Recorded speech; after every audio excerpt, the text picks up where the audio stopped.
Queridos amigos, uma boa noite a todos e que a paz de Jesus esteja conosco, hoje e sempre. Faremos hoje um pequeno estudo sobre esta obra, Trilha de Luz, escrita por Francisco Cândido Xavier, através do Espírito de Emmanuel.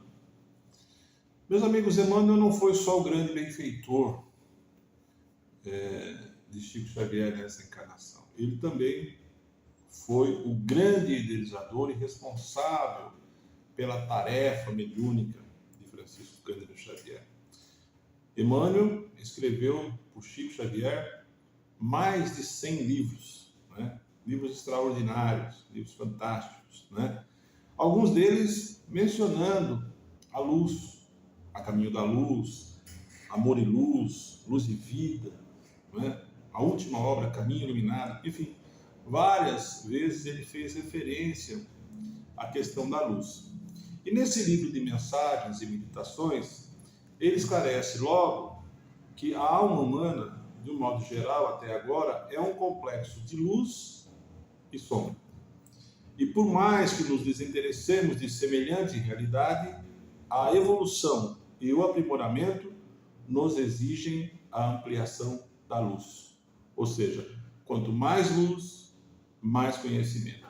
E Trilha de Luz é uma obra que visa justamente nos dar algumas informações importantes, para que possamos fazer, então, algumas avaliações.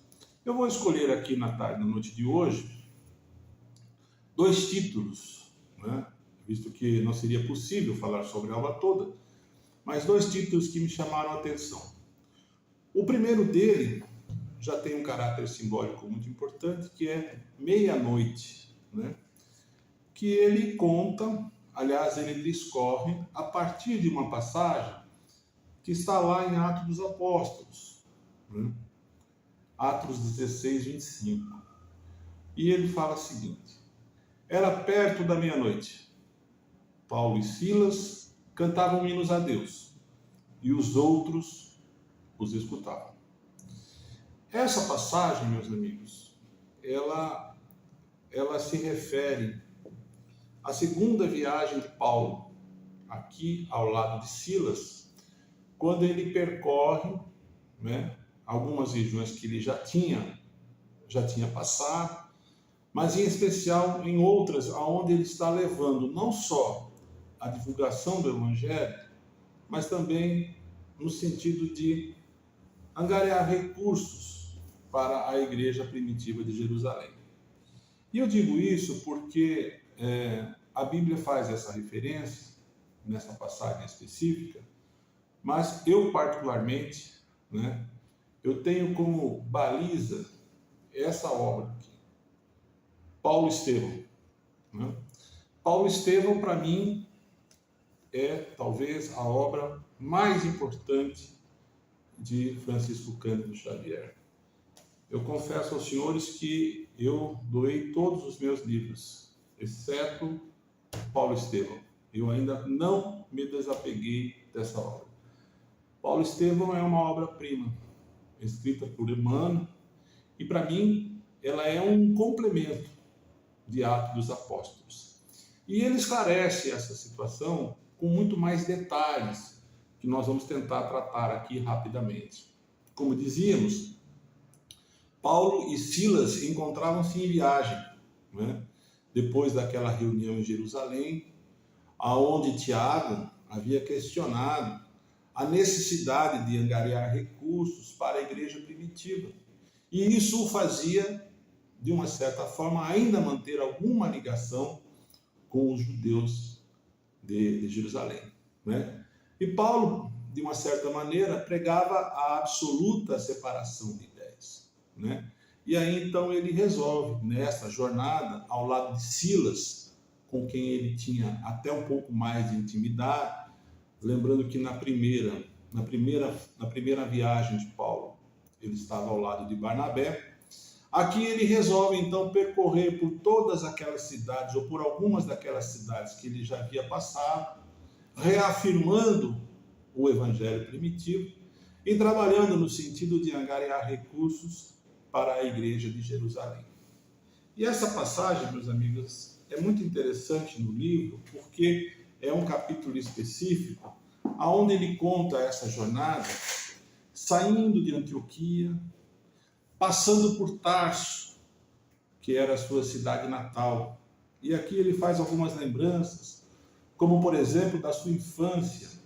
Paulo recorda-se da infância, quando ele, ainda criança, é preparado pelos pais para ser um grande líder dos judeus, né? E eu me recordo que depois, quando ele deixa Jerusalém, ele vai até Tarso procurar o próprio pai. A mãe havia falecido por desgosto, e o pai, de uma certa maneira, acaba o execrando de casa e diz a ele: Paulo, preparei para ser um líder, né? E agora você segue o carpinteiro. Paulo praticamente é expulso, né, da sua própria casa.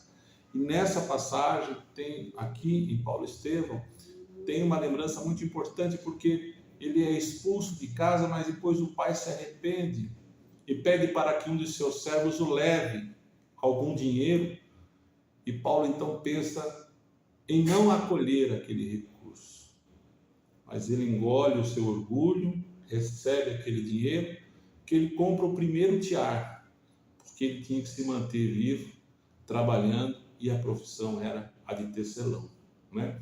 Eu recordo isso porque nessa segunda viagem ele também passa por Tarso, né? Na primeira passagem ele ficou 3 anos, vejam só, ele ficou 3 anos em Tarso, até que fosse chamado para a igreja de Antioquia. E lá ele sofreu diversas humilhações. Aquele que havia saído de lá com o intuito de ser o grande líder dos judeus, agora se colocava na condição de humilde tecelão. Ele sai de Antioquia, passa por Tarso, e nessa segunda jornada, agora já ao lado também de Timóteo, né? Então eram os 3 que estavam caminhando, e as jornadas não eram curtas, as jornadas eram muito longas. Paulo então tem a impressão, o sentimento de encontrar um jovem macedônio, né? Isso em desdobramento, e isso acontece no dia seguinte. É justamente Lucas, né? O médico, o evangelista, aquele que escreveu o Evangelho e também Atos dos Apóstolos. E quando ele encontra com Lucas, né, ele faz o convite para que Lucas também o acompanhe. Lucas havia perdido a mãe, a questão de 2 anos, e trabalhava como médico numa embarcação. E Paulo tinha dentro de si aquela informação de que ele deveria seguir para o Ocidente, né? Era Estevão, aquele que ele martirizou, que agora no plano espiritual o aconselha para onde seguir na sua jornada. A Bíblia faz essa referência como o Espírito Santo, mas Emmanuel esclarece que durante essa jornada Paulo é acompanhado por Estevão, assim como também é acompanhado por Abigail, né? E Estevão indica o caminho, ele deveria seguir ao Ocidente. Então ele se aproveita daquele momento em que se encontra com Lucas, para que possam todos eles, Paulo, Silas, Lucas e Timóteo, seguir para a Macedônia, né? E é assim que eles acabam chegando em Filipe, aonde acontece essa passagem que está narrada na Bíblia. E quando eles chegam em Filipe, há uma situação muito interessante, que é o fato de que ele percebe que somente mulheres estavam o acompanhando na divulgação do Evangelho. Lembrando que todos eles trabalhavam e se reuniam aos finais de semana e à noite para fazer a divulgação do Evangelho. E ele então recebe o convite para ir na casa de uma das senhoras, né? E ele acha melhor então pregar em praça pública, né? Pelo fato de só mulheres o acompanhar. E ele faz uma lembrança interessante, ele falou: olha, só as mulheres estiveram com Jesus ao pé da cruz. Foram elas também que o acompanharam na ressurreição. E agora, quando chegamos ao Ocidente para a pregação do Evangelho, somente as mulheres. Filipe é a primeira cidade, já passando do Oriente para o Ocidente, na Turquia, né? E quando ele começa as pregações na cidade de Filipe, lá havia uma pitonisa, né? Essa pitonisa, que na verdade era uma médium, e ela estava então recebendo um espírito que dizia: esses são os emissários do alto, né? Essa pitonisa, ela era uma escrava, trabalhava para alguns senhores lá e fazia esses serviços por conta do dinheiro na mercancia, ou seja, trocava os serviços dela por dinheiro. E aí, já na terceira ocasião em que ela se manifesta, esse espírito se manifesta, e isso também está na Bíblia, né? Então, o que ocorre? Paulo acaba expulsando esse espírito, né? Acaba expulsando. E Silas até diz a ele: mas Paulo, ele não está falando nada de errado, ele está esclarecendo a população a respeito do nosso trabalho, isso nos ajuda, né? Mas Paulo diz a ele: nós não precisamos de reconhecimento, nós viemos em busca de trabalho, né? E ocorre que aquele espírito vai embora e ela deixa então de produzir, deixa de trabalhar, né? E aqueles que se serviam do trabalho dela se revoltam e numa determinada ocasião acabam apedrejando Paulo e Silas numa praça pública, né? E é por isso que eles são presos. São presos e levados a esse cárcere, que é justamente essa passagem que, quando eles se encontram lá, à meia-noite, diante de uma tempestade, as celas se abrem, né? As celas se abrem e então eles estavam orando, não tinha muito o que se fazer, eles estavam orando, né? E ele adverte os presos, né? Para que não deixem as celas. Aqueles que devem a justiça devem pagar. E aqui é só uma introdução para esse texto, que ele diz o seguinte, nessa mensagem: reveste-se de profundo simbolismo aquela atitude de Paulo e Silas nas trevas da prisão, quando numerosos encarcerados ali permaneciam sem esperança.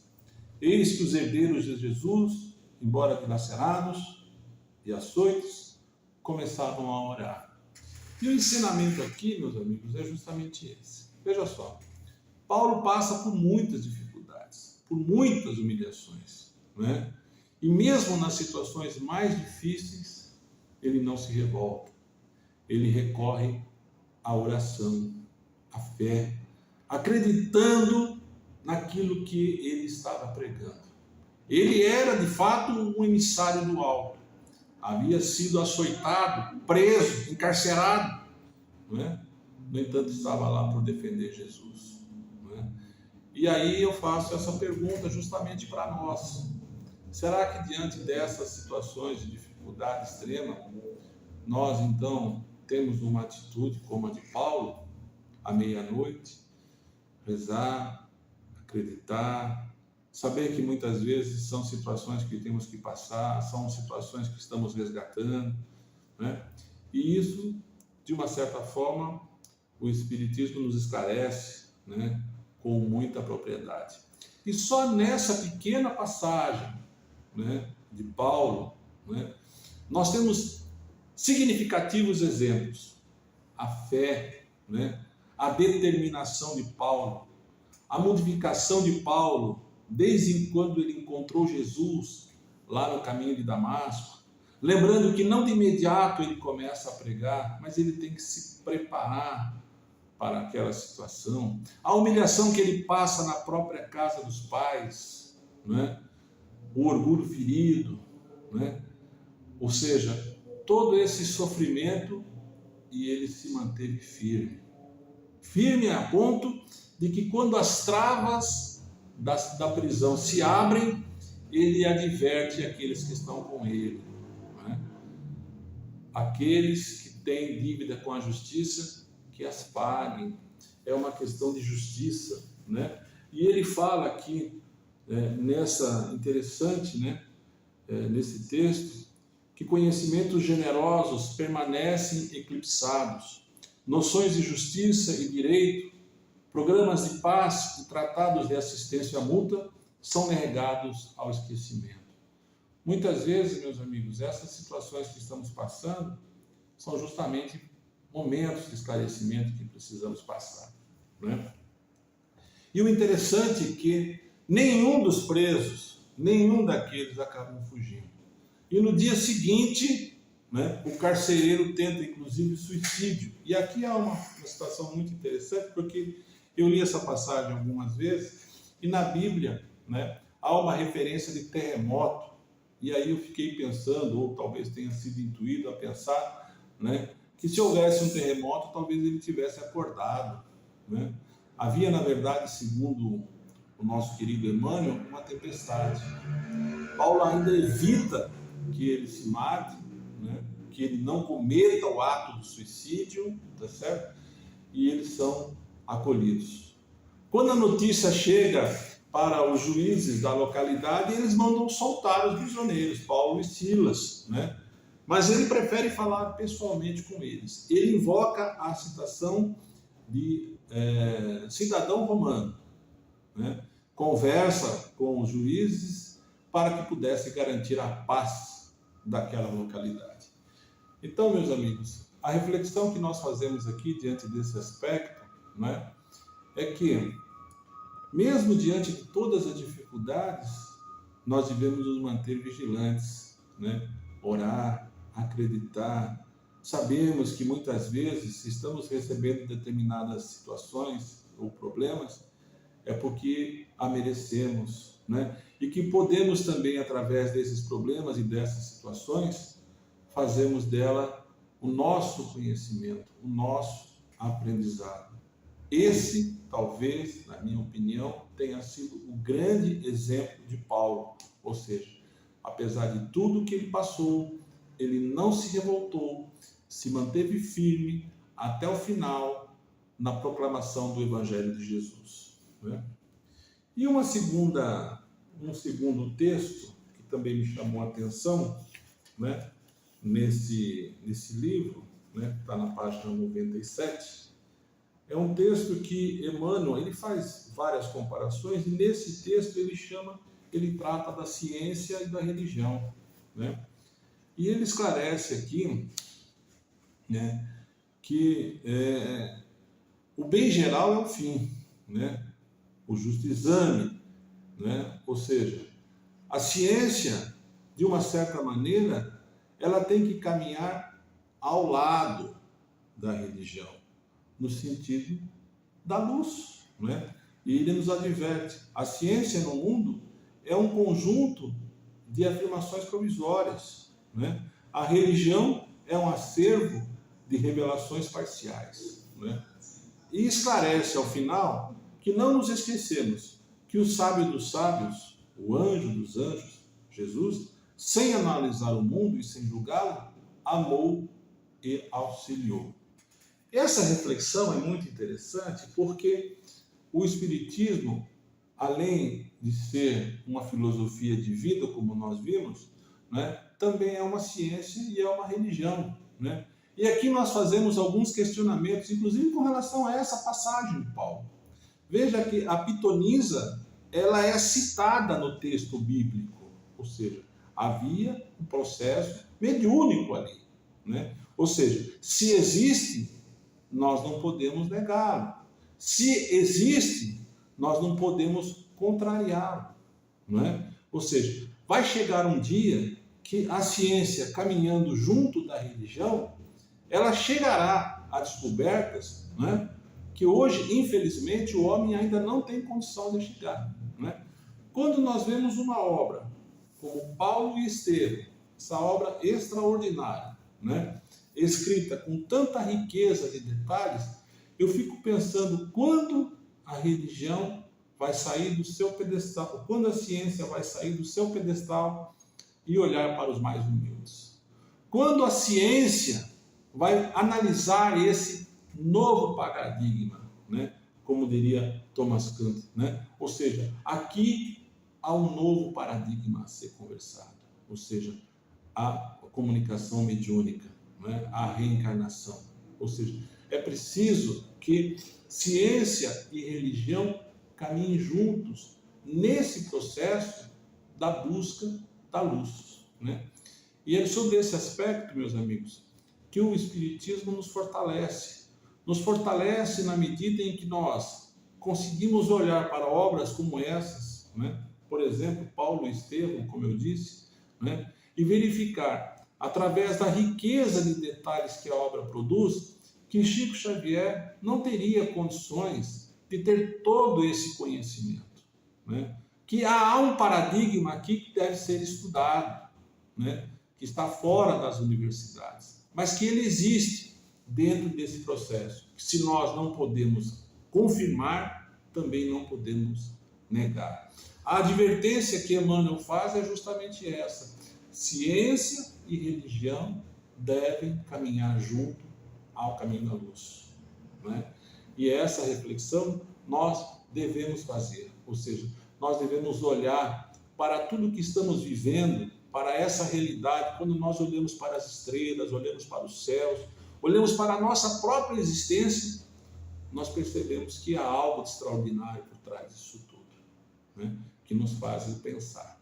Faz repensar e faz acreditar que existe um ser superior, uma inteligência suprema, uma causa primária de todas as coisas, que é Deus. Mas que também nos faz olhar para esses exemplos, para Jesus, aquele humilde galileu que nasceu na manjedoura e veio trazer esse ensinamento do amor e da caridade. Mas também em Atos dos Apóstolos, esses mártires do cristianismo primitivo, como por exemplo Paulo, e ele não atuou sozinho, atuou ao lado de outros companheiros, né, que foram testemunhas dessa realidade. E nós, enquanto aqui encarnados, precisamos, na nossa existência, na nossa jornada, termos consciência do que estamos fazendo aqui, né? Quando nós olhamos para esses novos paradigmas, eu digo novos porque isso aqui tem 60, 70 anos dentro da existência, nós não podemos absolutamente descartá-los. Nós precisamos compreender, né? Compreender como analisar determinadas situações, em especial as questões aflitivas que estamos vivendo. Nós temos que mirar nos exemplos desses mártires, né, do cristianismo primitivo, para poder compreender melhor um pouco a essência da vida. É fato que ainda estamos muito atrasados, e se estamos aqui hoje, é porque ainda estamos nesse processo de caminhada, para que um ao lado do outro se auxilie no processo de evolução.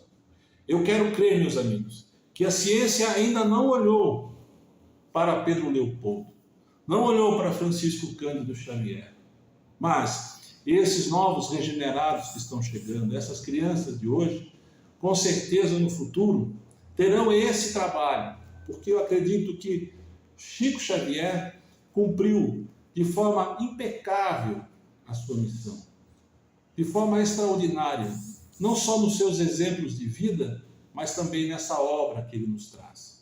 Toda obra mediúnica de Chico Xavier é um celeiro de luz, né? São informações muito importantes que nós aqui encarnados, devemos aproveitar para que possamos nos balizar por elas nesse processo de evolução.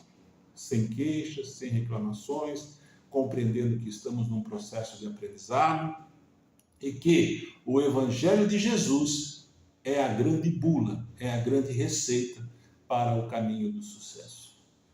Meus amigos, quando nós olhamos para os nossos queridos companheiros mártires do cristianismo, ou, por exemplo, olhando para Chico Xavier de forma mais recente, nós então encontramos os exemplos da humildade, da caridade, que Jesus pregou há 2000 anos e que nós ainda não compreendemos. Mas como dissemos, estamos nesse processo, nessa trilha de luz, para podermos chegar à evolução que tanto desejamos. Queridos amigos, obrigado por mais este espaço, por essa oportunidade, por ter nos ouvido. E até uma próxima.